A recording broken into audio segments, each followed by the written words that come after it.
গল্পের শুরু হয় গৌহাটি থেকে, যেখানে আমরা নির্মলী নামে একজন ডাক্তারকে দেখতে পাই। নির্মলী একজন শিশু বিশেষজ্ঞ, অর্থাৎ শিশুদের ডাক্তার। সে তার স্বামী ও ছেলের সাথে দিল্লিতে বসবাস করে এবং প্রতিদিনের মতো জীবনযাপন করে, যেমন তার ছেলেকে স্কুলে নিয়ে যাওয়া এবং ফিরিয়ে আনা। তার স্বামীও একজন ডাক্তার, যিনি কাজের কারণে প্রায়ই ভ্রমণ করতেন। এখন আমরা গল্পের দ্বিতীয় প্রধান চরিত্র সুমনের সাথে পরিচিত হয়। সুমন একজন পিএইচডি ছাত্র, যিনি উত্তর পূর্ব ভারতের মানুষের বিভিন্ন ধরনের মাংসের ব্যবহার নিয়ে থিসিস তৈরি করছেন। এই কারণেই তিনি সবসময় তাজা মাংস খেতে পছন্দ করেন। তিনি নিজেই শিকার করেন এবং রান্না করে খান। তার সাথে তার কিছু বন্ধু থাকে, যারা একটি মাংস ক্লাব তৈরি করেছে। তারা সুমনের সাথে বিভিন্ন ধরনের মাংসর খাবার তৈরি করে। তাদের বিশ্বাস ছিল যে দোকানের মাংস ভালো নয়, কারণ তা পুরনো হতে পারে। গল্পে আমরা দেখি নির্মলী তার ছেলের সাথে বসে আছে, কারণ আজ অর্ধ দিবস। ঠিক তখনই সুমন ডাক্তারকে খুঁজতে খুঁজতে নির্মলীর কাছে আসে। সে বলে যে তার বন্ধুর শরীর খুবই খারাপ এবং নির্মলীকে এসে দেখতে হবে। নির্মলী প্রথমে মানা করে, কারণ সে শিশুদের ডাক্তার, কিন্তু সুমনের অনুরোধে নির্মলী রাজি হয়ে যায়। নির্মলী যখন সুমনের বন্ধুকে দেখতে যায়, তখন সে বুঝতে পারে তার বন্ধুর শরীর খারাপ হয়েছে তাদের মাংস ক্লাবে বেশি মাংস খাওয়ার কারণে। তার বন্ধু আসলে একজন নিরামিষভোজী ছিল, কিন্তু সে মাংস খেয়ে এত পছন্দ করেছে যে নিজেকে থামাতে পারেনি এবং অতিরিক্ত খেয়ে ফেলেছে। তার শরীরও এটি হজম করার জন্য প্রস্তুত ছিল না। নির্মলী তাকে কিছু ওষুধ দেয় এবং সুমন নির্মলীকে বাড়িতে ফেরত নিয়ে যায়। পথে সুমন নির্মলীকে বলে সে বাইরে থেকে মাংস খেতে পছন্দ করে না, কারণ তা পুরনো হতে পারে এবং তাকে স্টোরের মাংস একদমই পছন্দ নয়। সে নির্মলীকে জানায় যে সে এবং তার বন্ধুরা একটি মাংস ক্লাব তৈরি করেছে এবং তারা সাধারণত তাজা মাংস নিজেরাই শিকার করে খায়। এরপর সুমন নির্মলীর ফি সম্পর্কে কথা বলে। নির্মলী বলে যে তাকে কোনো ফি দিতে হবে না। সুমন জোর দিয়ে বলে যে তাকে তো কিছু নিতেই হবে। তখন নির্মলী বলে পরের বার সে যেন তাকে তাজা মাংস দিয়ে তৈরি একটি খাবার এনে দেয়। সুমন এতে রাজি হয়ে যায়। পরের সিনে আমরা ইলিয়াসের সাথে পরিচিত হই, যিনি পেশায় পশুর ডাক্তার এবং সুমনের ভালো বন্ধু। ইলিয়াস সুমনকে বলে সে যেন তার সাথে একটি চা বাগানে যায়, কারণ তার মালিক বন্য খরগোশ দ্বারা বিরক্ত। এরপর আমরা নির্মলী ও তার বন্ধুর জমির সাথে পরিচিত হয়। সে বিবাহিত থাকা সত্ত্বেও অন্য কারোর সাথে সম্পর্ক ছিল। তারা রেশন কিনতে যায় এবং নির্মলী একটি প্যাকেট মাংস অফার করে, কিন্তু নির্মলী সুমনের কথা মনে করে সে স্টোরের মাংস নেয় না। পরের দিন সুমন নির্মলীর ফি হিসেবে তাজা খরগোশের মাংস নিয়ে আসে, যা সে আগের দিন শিকার করেছিল। নির্মলী সব কাজ ফেলে মাংসটি চেখে দেখে। ক্লিনিকে নির্মলী একটা ছুরি কাটা ব্যবহার করে, কিন্তু সুমন হাত দিয়েই খায়। এই বিষয়টির গুরুত্ব আমরা পরে বুঝতে পারবো। নির্মলীর কাছে মাংসটি খুবই সুস্বাদু লাগে এবং সুমন তাকে উত্তর পূর্ব ভারতের বিভিন্ন ধরনের মাংস সম্পর্কে জানায়। তাদের মধ্যে কথোপকথন শুরু হয়। ইলিয়াস বুঝতে পারে যে সুমন একজন বিবাহিত মহিলার সাথে কথা বলছে এবং তাকে সতর্কও করে, কিন্তু সুমন হেসে বলে যে এমন কিছুই নেই। সুমন আবার নির্মলাকে খাওয়ার জন্য আমন্ত্রণ জানায়। তারা একটি রেস্টুরেন্টে যায়, যেখানে সুমন নির্মলীকে কবুতরের মাংস তৈরি একটি খাবার খাওয়ায়। নির্মলীর এই খাবারগুলো অনেক অদ্ভুত মনে হয়। পরের দিন সুমনের ডিন সুমনকে বলে যে তার রিসার্চ কলেজ স্পন্সর করতে চায়, আর কলেজের তরফ থেকে সে আউট অফ স্টেটও যেতে পারে, কিন্তু সেই সুযোগটি এড়িয়ে যায় ব্যক্তিগত সমস্যার অজুহাত দিয়ে। আসলে নির্মলীর প্রতি সুমনের ভালোবাসা জন্মেছিল এবং সে সেই কারণেই সেখান থেকে যায় না। এখন এই প্রক্রিয়া শুরু হয় যে সুমন প্রতিদিন নির্মলীর জন্য একটি নতুন খাবার তৈরি করে এবং তারা একে অপরের প্রতি আকৃষ্ট হতে শুরু হয়। অবশেষে সুমন নির্মলীকে তার অনুভূতির কথা মেসেজের মাধ্যমে জানায়। এটি দেখে নির্মলী মনে করে সে কিছু ভুল করছে, যদিও তার মনে কিছু অনুভূতি ছিল, কিন্তু সে বিবাহিত ছিল এবং এই কারণে সে নিজেকেই দোষী মনে করছিল। নির্মলী তার বন্ধু জনিকে এই সমস্ত কথা বলে। জনি তার অনুভূতির কথা জিজ্ঞেস করে এবং নির্মলী বলে সে শুধু সুমনকে একজন ভালো বন্ধু মনে করে। সেটা শুনে জনি তাকে সুমনের থেকে দূরে থাকার পরামর্শ দেয়। পরের দিন সুমন আবার নির্মলীকে খাওয়ার জন্য আমন্ত্রণ জানায়। নির্মলী সুমনকে জানায় যে তার স্বামী আগামীকাল ঘরে ফিরবে, তাই সে আসতে পারবে না। এটি শুনে সুমন খুবই হতাশ হয়ে যায়। সন্ধ্যায় নির্মলী বাড়ি ফিরে দেখে তার স্বামী আগেই ফিরে এসেছে এবং তারা একসাথে ডিনার করে। কিন্তু দুর্ভাগ্যবশত নির্মলীর কাছে এই খাবারটি একদম স্বাধীন লাগে, কারণ এটি সম্পূর্ণ নিরামিষ ছিল এবং নির্মলী মাংস খাওয়ায় অভ্যস্ত হয়ে গিয়েছিল। সে ফ্রিজে কিছু মাংস খুঁজতে গিয়ে চিকেন পায় এবং তা খুবই লোভনীয়ভাবে খেতে শুরু করে। এখানে আমরা নির্মলীর মধ্যে একটা অদ্ভুত পরিবর্তন দেখতে পাই এবং এটি তার স্বামীকেও অদ্ভুত মনে হয়। নির্মলী তার স্বামী দিলীপের সামনে সুমনের কথা উল্লেখ করে এবং দিলীপ সুমনকে ডিনারের জন্য আমন্ত্রণ জানানোর পরামর্শ দেয়। পরের দিন সুমন দুঃখিত হয়ে তার গ্রামে ফিরে যাওয়ার পরিকল্পনা করে, কিন্তু তখনই সে নির্মলীর ডিনারের আমন্ত্রণ পায়। তা পেয়ে পাগলের মতো সে তৎক্ষণাৎ তার ট্রিপ বাতিল করে ফিরে আসে।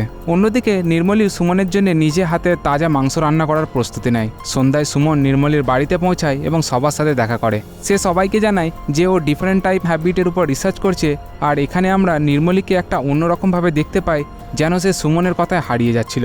এরপর সুমন যখন ওয়াশরুমে যায়, সে নির্মলীর কাপড়গুলোকে ফিল করতে থাকে এবং এর থেকে আমরা তার ইচ্ছাগুলোকে বুঝতে পারি। অর্থাৎ সে নির্মলী নির্মলীকে নিজের দিকে আকৃষ্ট করার জন্য যে কোনো স্তরে যেতে পারে। পরের দিন দিলীপ তার ট্রিপের পরিকল্পনা করে এবং এটি নির্মলীর একদমই পছন্দ হয় না। সে সুমনের সাথে দেখা করতে যায় এবং সে সুমনকে বলে সে যে মাংস খাওয়ার কথা বলেছিল সে সেটা চেখে দেখতে চায়। সুমন তাকে শহরের বাইরে বাদুড়ের মাংস খাওয়াতে নিয়ে যায়। খাওয়ার সময় একটি মাংসের টুকরো নির্মলীর মুখে লাগে এবং সুমন তা সরাতে যায়, কিন্তু নির্মলী খুবই অস্বস্তি বোধ করে। তার মনে সুমনের জন্য যে অনুভূতি ছিল কিন্তু সে তা পুরোপুরি গ্রহণ করতে পারছিল না।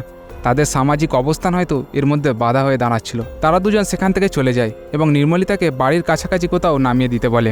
নির্মলী বাড়ি পৌঁছে দিলীপের সঙ্গে কথা বলে, কারণ সে নিজেকে খুবই অপরাধী মনে করছিল, কারণ সে সুমনের প্রতি আকৃষ্ট হচ্ছিল। কিন্তু এখানে যদি সুমনের কথা বলি, সে তো তার প্রেমে পুরোপুরি পাগল হয়ে পড়েছিল এবং সে একটি কল্পনাপ্রবণ জগতে বাস করেছিল যেখানে সে নির্মলীর সাথে সুখী ছিল। আমরা আমাদের সঙ্গীকে খুশি করার জন্য যে কোনো পর্যায়ে যেতে প্রস্তুত থাকি, কিন্তু এখানে নির্মলীর ইচ্ছা ছিল ভিন্ন ধরনের মাংস খাওয়ার, এমন মাংস যা সে আগে কখনো চেখেও দেখেনি। যাই হোক, নেশার মধ্যে সুমন ইলিয়াসকে বলে যে সে নির্মলীকে তার নিজের মাংস খাওয়াবে। সুমন তখন মদ্যপান করছিল, তাই সে সুমনের কথা ইগনোর করে দেয়। এখন দিলীপ তার কাজে বেরিয়ে যায়। সুমন ইলিয়াসকে বলে যে তার গবেষণা শেষ করার জন্য তাকে তার নিজের মাংসের একটি টুকরো প্রয়োজন। অবশেষে ইলিয়াস রাজি হয়ে যায় এবং সুমনের পায়ের একটি টুকরো তাকে দিয়ে দেয়। এখন সামনের গল্পটি খুবই ভয়ঙ্কর মোড় নিতে চলেছে। সুমন সেই মাংসের টুকরোটি রান্না করে একটি ডিশের মতো নির্মলীর জন্য নিয়ে আসে। হ্যাঁ, তার নিজের মাংসের টুকরো, কিন্তু দিনের বেলা ব্যস্ত থাকার কারণে নির্মলী সেই খাবার খেতে পারে না। রাতে যখন সে বাড়ি ফেরে তখন সেটি খায় এবং খেয়ে পুরোপুরি মানসিক অবস্থান পরিবর্তিত হয়। সে একটি ট্রান্সের মতো অবস্থায় চলে যায় এবং সবকিছু ভুলে গিয়ে আবার সুমনের সাথে দেখা করতে একটি হোটেলে যায়। নির্মলী জিজ্ঞেস করে এই মাংস কোন প্রাণীর ছিল যা এত সুস্বাদু ছিল। সুমন প্রথমে বিষয়টিকে এড়িয়ে যাওয়ার চেষ্টা করে, কিন্তু শেষমেশ স্বীকার করে যে সেটি তার নিজের মাংসের একটি টুকরো ছিল। নির্মলী কিছু না বলে চলে যেতে থাকে। তখন সুমন তার পিছু নেয় এবং তাকে বোঝাবার চেষ্টা করে। নির্মলী থেমে বলে, আমি জানি তুমি এটা কেন করছো। অর্থাৎ সে জানতো সুমন তাকে পছন্দ করে। এখন এখানে মনে হয় নির্মলী সুমনকে থামিয়ে বলবে এটা পাগলামি, এটা বন্ধ করো, কিন্তু নির্মলীর মনকে কে বোঝাবে। পরের দিন সে আবার সুমনের কাছে তার আরেকটি মাংসের টুকরো চায়। সুমন তো কিছু না ভেবে ইলিয়াসকে তার গবেষণার অজুহাত দিয়ে আরেকটি টুকরো দিতে বলে। তবে এই চক্রটি অনেকদিন ধরে চলতে থাকে। আসলে নির্মলীর অন্য কোনো খাবার পছন্দই করতে পারছিল না এবং সে শুধু সুমনের মাংস খাওয়ার অভ্যেসে পরিণত হয়েছিল।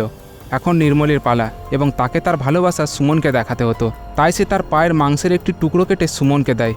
সুমন তা খেয়ে ফেলে, কিন্তু সে যখন বাস্তবতা বুঝতে পারে তখন সে সঙ্গে সঙ্গে বমি করে ফেলে। তারপর তারা দুজন একে অপরের প্রতি তাকিয়ে গম্ভীর চিন্তায় পড়ে যায়।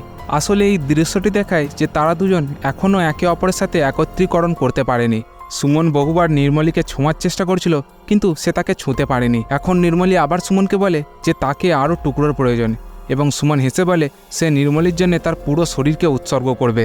সুমন আবার ইলিয়াসকে মাংসের টুকরো বের করতে বলে, কিন্তু এইবার ইলিয়াস বুঝতে পারে যে এখানে কিছু গোলমাল চলছে, অর্থাৎ এখানে কোনো গবেষণা হচ্ছে না, এবং সে সুমনকে বকাঝকা করে এসব বন্ধ করতে বলে। এমনকি রাগে সুমনের গায়ে হাতও তোলে। এরপর সুমন তৎক্ষণাৎ নির্মলীকে মেসেজ করে যে ইলিয়াস তার মাংসের টুকরো বের করতে অস্বীকার করছে।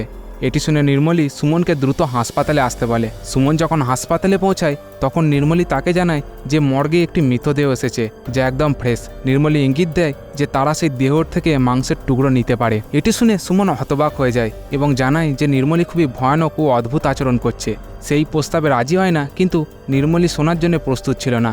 সে মৃতদেহের কাছে যাওয়ার চেষ্টা করে, কিন্তু তারা ধরা পড়ে যায় এবং তাদের দ্রুত সেখান থেকে পালাতে হয়। এখন দেখা যাচ্ছে যে নির্মলীর মনের বাসনা শুধুমাত্র সুমনের মাংসের উপর সীমাবদ্ধ ছিল না, বরং সে মানব মাংসের প্রতি আকৃষ্ট হয়ে পড়েছিল। সুমন তাকে বোঝাবার চেষ্টা করে এবং তাদের এই ধরনের কার্যকলাপ বন্ধ করা উচিত বলে। নির্মলী কান্নাকাটি করে জানায় যে তার একটি পূর্ণাঙ্গ দেহের প্রয়োজন, হয়তো সেটি তার খিদে মেটাবে। অবশেষে সুমন একটি ভয়ঙ্কর কাজ করার সিদ্ধান্ত নেয়। সে একটি অস্ত্র কেনে এবং বাড়ি ফেরার পথে এক নির্জন রাস্তা দেখে একটা অটো চালককে হত্যা করে। এরপর সে তার দেহের টুকরো করার চেষ্টা করে, কিন্তু ঠিক তখনই একটা পুলিশ তাকে ধরে ফেলে। ঠিক সময়ে সুমনের ফোনে নির্মলীর মেসেজ আসে যেখানে সে মাংসের বিষয়ে জিজ্ঞাসা করছে। পুলিশ সেই মেসেজ দেখে তাদের দুজনকেই আটক করে। পরের দিন সকালে এই খবরটি আগুনের মতো ছড়িয়ে পড়ে এবং সমস্ত নিউজ মিডিয়া এই ঘটনাটিকে দুই মানবভোজী যুগলের গল্প হিসেবে প্রচার করে। শেষ দৃশ্যে আমরা দেখি পুলিশ স্টেশনে নির্মলী এবং সুমনকে একে অপরের হাত ধরে, যা প্রমাণ করছে যে তারা একে অপরকে গ্রহণ করেছে। অর্থাৎ আমিষের মাধ্যমে তাদের মধ্যে একটি সংযোগ গড়ে উঠেছিল যা তাদের অবশেষে একত্রিত করেছে।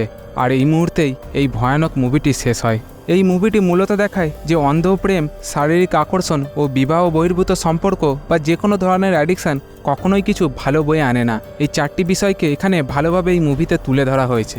এছাড়াও নির্মলীর স্বামী তাকে বারবার ইগনোর করত এবং বিভিন্ন ট্রিপে যেত, এবং সম্ভবত নির্মলীর স্বামীর একটি সম্পর্ক ছিল তারই বন্ধু জনির সাথে। এই মুভির ঘটনাগুলো বাস্তব জীবনের একটি দম্পতির গল্প থেকে নেওয়া হয়েছে, তবে ঘটনাটি বাইরের কোথাও ঘটেছিল। আশা করছি আপনাদের এই ভিডিওটি খুবই ভালো লেগেছে। যদি এরকমই ভিডিও ভালো লেগে থাকে তাহলে আমাদের চ্যানেল বেঙ্গামিকে অবশ্যই লাইক ও সাবস্ক্রাইব করে দিয়ে যাবেন। তো দেখা হবে আপনাদের সাথে আমাদের নতুন ভিডিওতে।